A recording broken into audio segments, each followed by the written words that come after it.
नमस्कार, जी न्यूज देख रहे हैं आप और मैं हूं आपके साथ शीरीन। सुबह के 9 बज गए। सबसे पहले आपको इस वक्त की 3 बड़ी खबरें बता दें तो पहली खबर है पश्चिम बंगाल विधानसभा चुनावों से जुड़ी हुई, जिसमें ममता बनर्जी की पार्टी टीएमसी आज अपना चुनावी घोषणा पत्र जारी करेंगी। आज कोलकाता में ममता बनर्जी व्हील चेयर पर बैठकर ही रोड शो करेंगी। दूसरी खबर है जम्मू कश्मीर के शोपिया में सुरक्षा बलों ने एक आतंकी को मार गिराया है। रावलपुरा इलाके में अब भी मुठभेड़ जारी। कल देर रात से आतंकियों के खिलाफ चल रहा है जॉइंट ऑपरेशन। तीसरी खबर मुंबई से, जहां विस्फोटक से लदी कार मिलने के मामले में एनआईए की बड़ी कार्रवाई। 10 घंटे से ज्यादा पूछताछ के बाद मुंबई पुलिस के अधिकारी सचिन वाजे को गिरफ्तार किया। पुलिस ने संदिग्ध कार को भी बरामद किया है। और बड़ी खबर घोषणा पत्र टीएमसी का 17 मार्च को जारी हो सकता है। टीएमसी का घोषणा पत्र, ये अपडेट इस खबर से जुड़ा आपको बता रहे हैं। अभिषेक बनर्जी का आज कोलकाता में रोड शो है। व्हील चेयर पर ममता बनर्जी दिखाई देंगी आज रोड शो में। कोलकाता में मायो रोड से हजरा मोड़ तक रोड शो होगा। तो घोषणा पत्र जिसकी सुगबुगाहट थी कि आज ये जारी हो सकता है, अब ये खबर आ रही है कि 17 मार्च को घोषणा पत्र जारी होगा ममता बनर्जी का।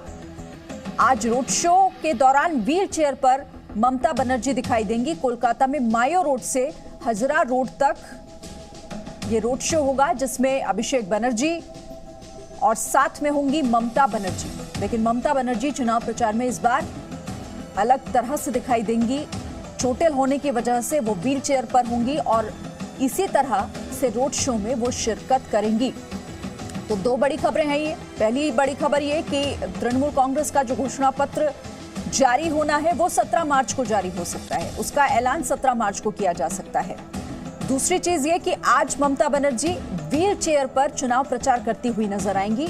आज रोड शो होगा, अभिषेक बनर्जी भी उसमें होंगे और अभिषेक बनर्जी का वो रोड शो जिसमें ममता बनर्जी शामिल होंगी। कोलकाता में मायो रोड से हजरा मोड़ तक रोड शो होना है।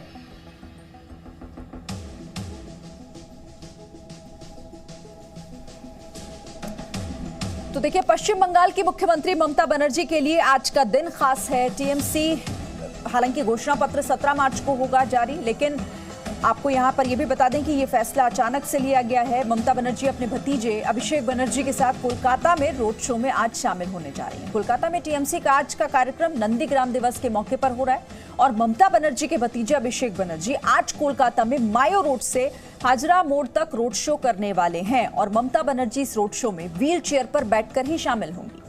बंगाल में इस बार ममता बनर्जी को बीजेपी से सीधी चुनौती मिल रही है। ममता बनर्जी की खास नजर बंगाल की महिला वोटर्स पर है, जिसको हम लेकर बात भी कर रहे थे कि जब वो अपना घोषणा पत्र जारी करेंगी तो हो सकता है उसमें महिलाओं पर भी फोकस हो।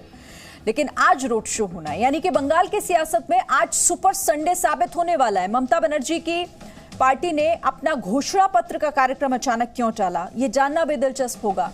वहीं चोट लगने के बाद आज ममता बनर्जी पहली बार राजनीतिक कार्यक्रम में शामिल हो रही हैं। खबरों के मुताबिक ममता बनर्जी भतीजे अभिषेक का साथ देंगी, उनके साथ रोड शो में शामिल होंगी।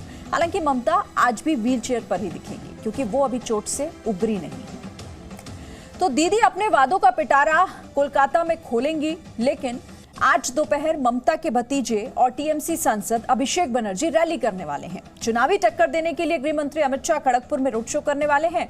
कल वो बांकुरा में 2 रैलियां भी करेंगे, जो कि झारग्राम और रानीबंध इलाके में होगी। यानी कि चुनाव प्रचार में कोई कोर कसर कोई भी पार्टी नहीं छोड़ना चाहती और इसीलिए अब जैसे जैसे चुनाव की तारीखें नजदीक आ रही हैं, चुनाव प्रचार भी ममता बनर्जी व्हील चेयर पर बैठी होंगी, लेकिन रोड शो में शामिल होंगी। अभिषेक बनर्जी का रोड शो आज कोलकाता में होना है और उसी में वो शिरकत करेंगी।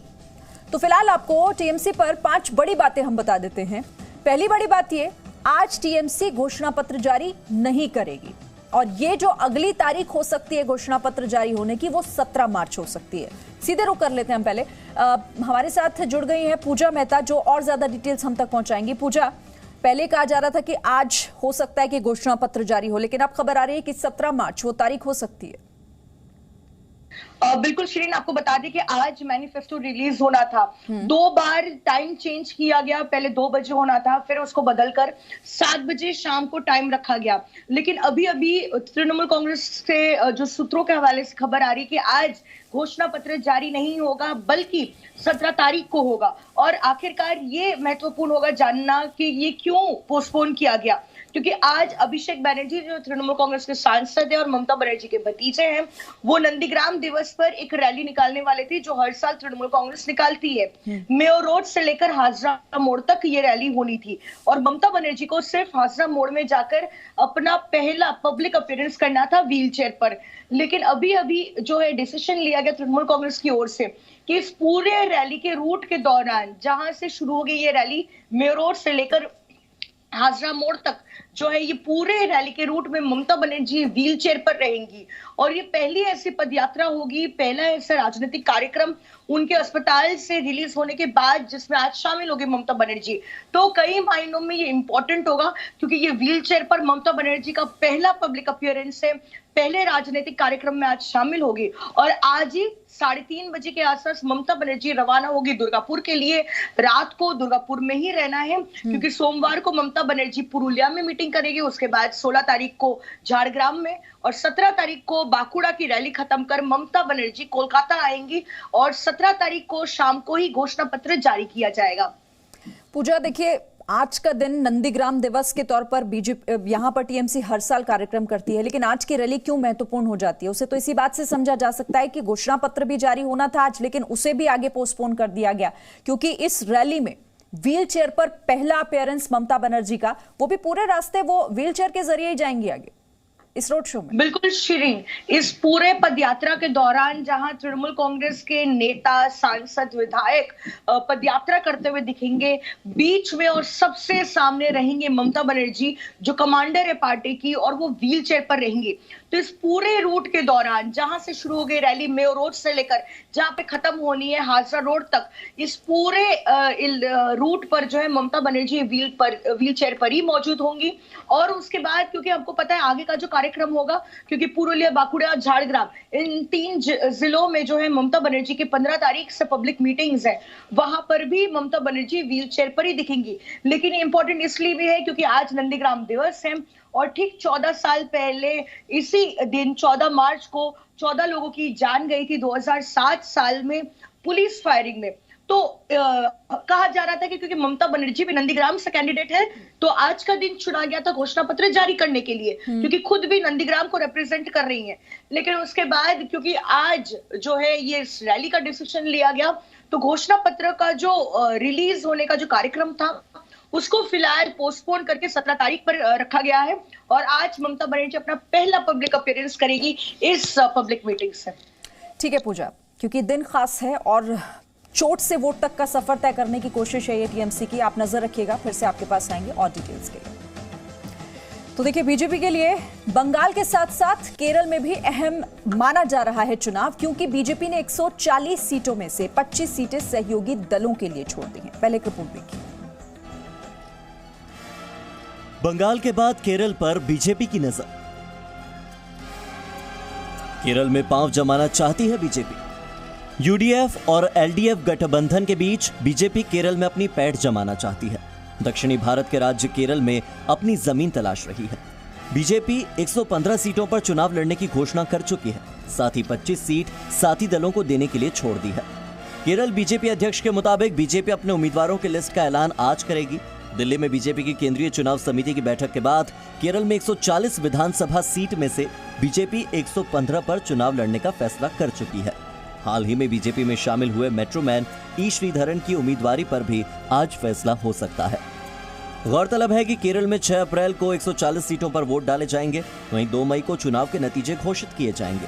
4 राज्यों और 1 केंद्र शासित प्रदेश में होने वाले विधानसभा चुनाव के लिए शनिवार को उम्मीदवारों की लिस्ट तय करने के लिए बीजेपी केंद्रीय चुनाव समिति की बैठक हुई थी।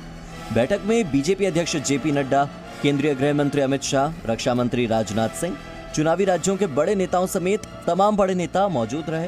प्रधानमंत्री मोदी भी दिल्ली में हुई इस बैठक में मौजूद थे।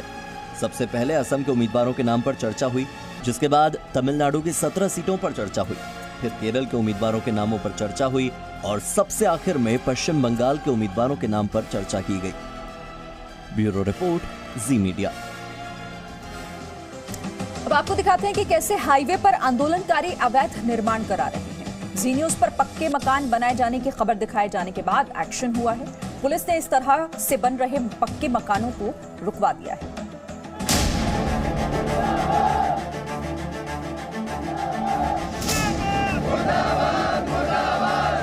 तीनों कृषि कानूनों के खिलाफ अपनी मांगों को लेकर किसान करीब 3 महीने से दिल्ली की सीमा पर प्रदर्शन कर रहे हैं।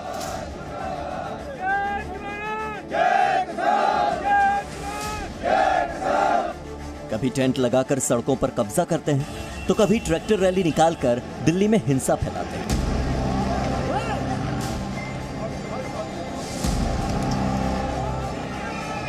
अब इन प्रदर्शनकारियों ने बीच हाईवे पर ही पक्की ईंटों का घर बनाना शुरू कर दिया है।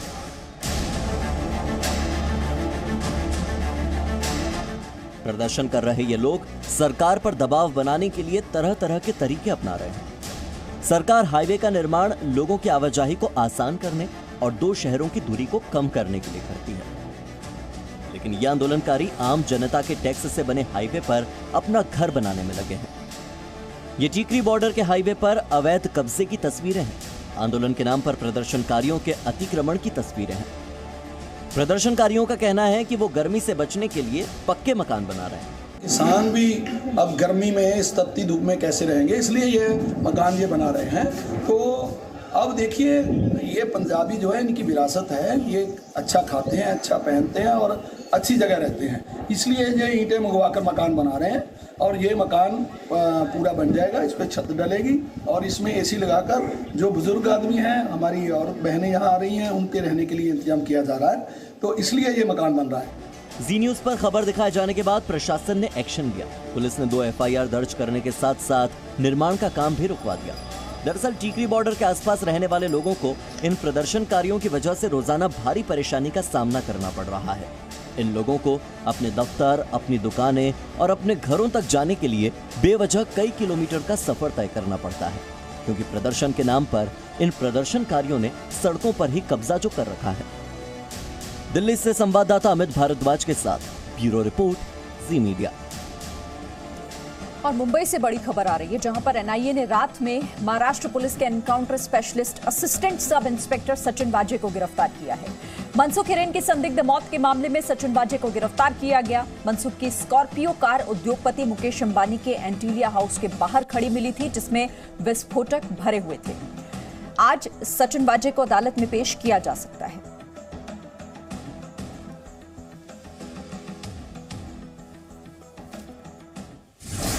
नाम सचिन वाजे, पहचान एनकाउंटर स्पेशलिस्ट।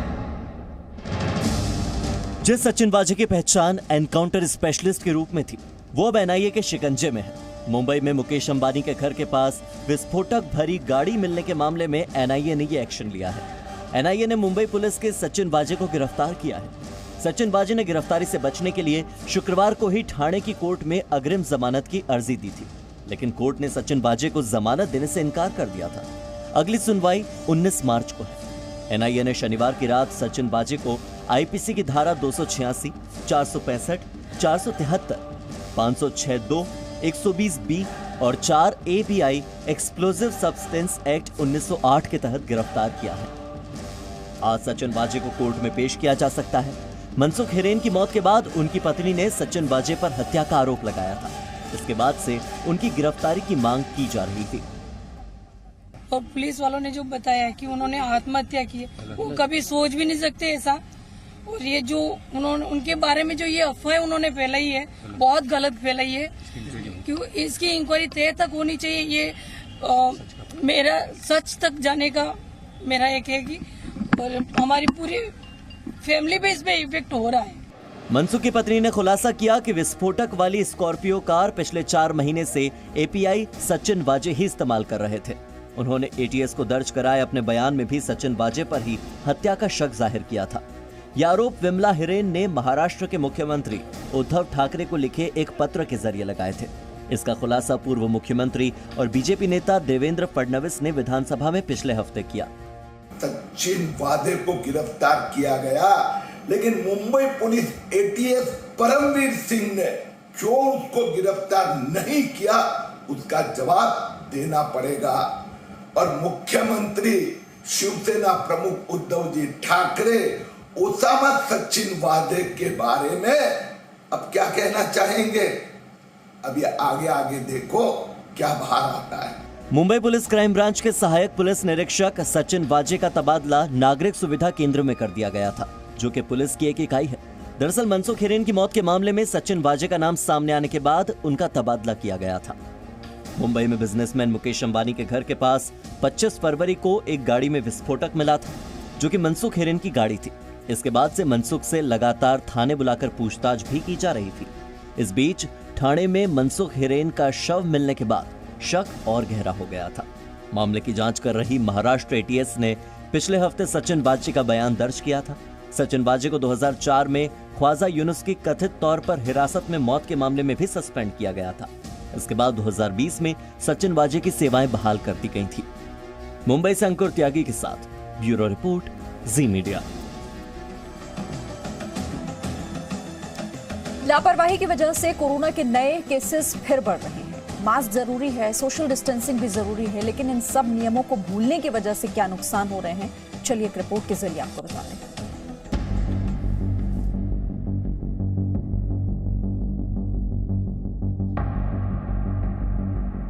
दिल्ली, महाराष्ट्र समेत कुछ राज्यों में कोरोना के नए मामले आने से जहां देश में चिंता बढ़ गई है, वहीं स्वास्थ्य मंत्री डॉक्टर हर्षवर्धन के शनिवार को 6 से ज्यादा नई कोरोना वैक्सीन आने की घोषणा ने राहत दी है। भोपाल में घोषणा करते हुए डॉक्टर हर्षवर्धन ने बढ़ते कोरोना के मामलों में लापरवाही को मुख्य वजह बताया।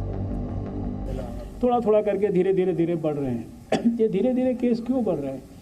अभी देखिए, आपने भी जैसे मास्क लगा रखा है, तो ऐसे मास्क लगाने का कोई फायदा नहीं है। उन्होंने भी जैसे मास्क लगा रखा है। अब आप तो समझदार लोग हैं, आप सबसे ज़्यादा सुनते हो हर रोज़, और आपको हम कहते हैं कि आप जाकर लोगों को बताओ मीडिया के माध्यम से कि मास्क को ठीक से लगाना है, हाथ को धोते रहना है, 2 गज की दूरी बना के रखना है, और लोगों को वैक्सीन लगाने के लिए प्रेरित करना है, उसका जन आंदोलन बनाना है। यही करना बाकी है। अब कोई ज़्यादा कोई रॉकेट साइंस नहीं है कोविड के खिलाफ लड़ाई में।